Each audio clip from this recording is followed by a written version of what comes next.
Hey guys, so let's add a name to one of these scrolls. I got this image right here, or this scroll pattern right here off from this Etsy site. I just want you guys to know that it is not my scroll pattern.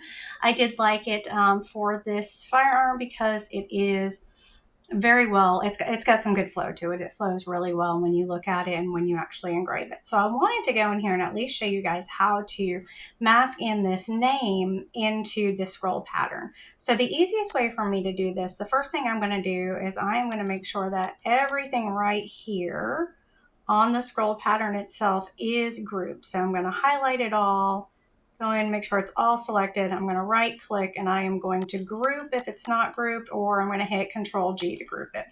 Once it's grouped, I'm going to give myself a little more space. I'm going to pull it down here.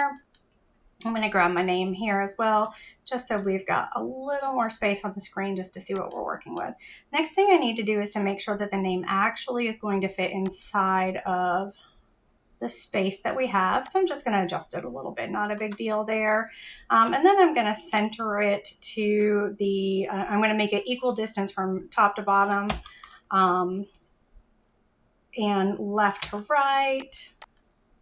Might need to do a little bit of looking with eye for the left to right because we do have this inset here and inset here.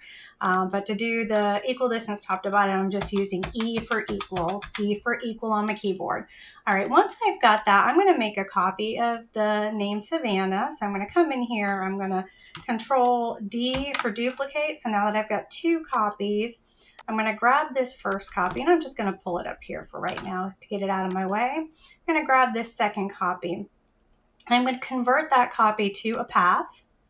And then I am going to, again, make sure that all of this is grouped together. So I'm going to Control G or right click and hit group. Once I've got those grouped together, now I can grab my top copy. I'm going to convert that to a path as well. And then I am going to also group it. I'm going to adjust so that it is centered over the top one. So C to center, E to center equally top and bottom. All right, so now I have these two copies that are no longer text, they're now paths. Once it's a path, I can actually go in and manipulate it. I'm going to grab the top one. So if I just click once on my purple line, well, let me see if I can actually grab it here and not grab my, there we go. If you look really, really closely, you can see some marching ants in the purple, but that shows that I've just grabbed one. I'm going to go ahead and grab my scroll pattern and scroll out a little bit for you guys. I'm going to hit Control B. I'm going to go back into that Boolean tool that we all love, and I'm going to subtract A from B. So I'm going to hit this, and as you can see, this went to purple. So now it's just showing me one set of engraved marks.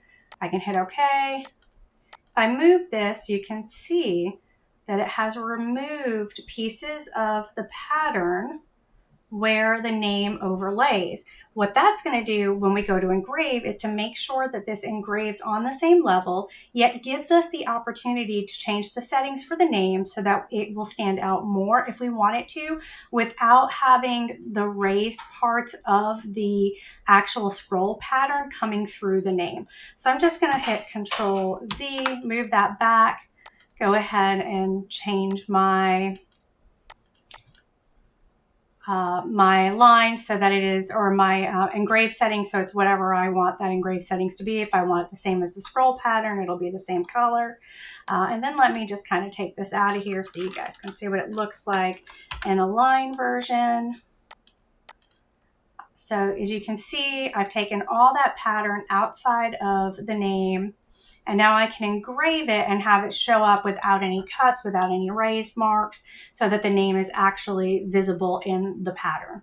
Hope this helped someone today. Don't forget to reach out to me if you guys need help. And don't forget that I have a deep dive into how to do this coming up in just a few weeks. Check out joneslasercraft.com for all my Lightburn tutorials and all my Lightburn live classes.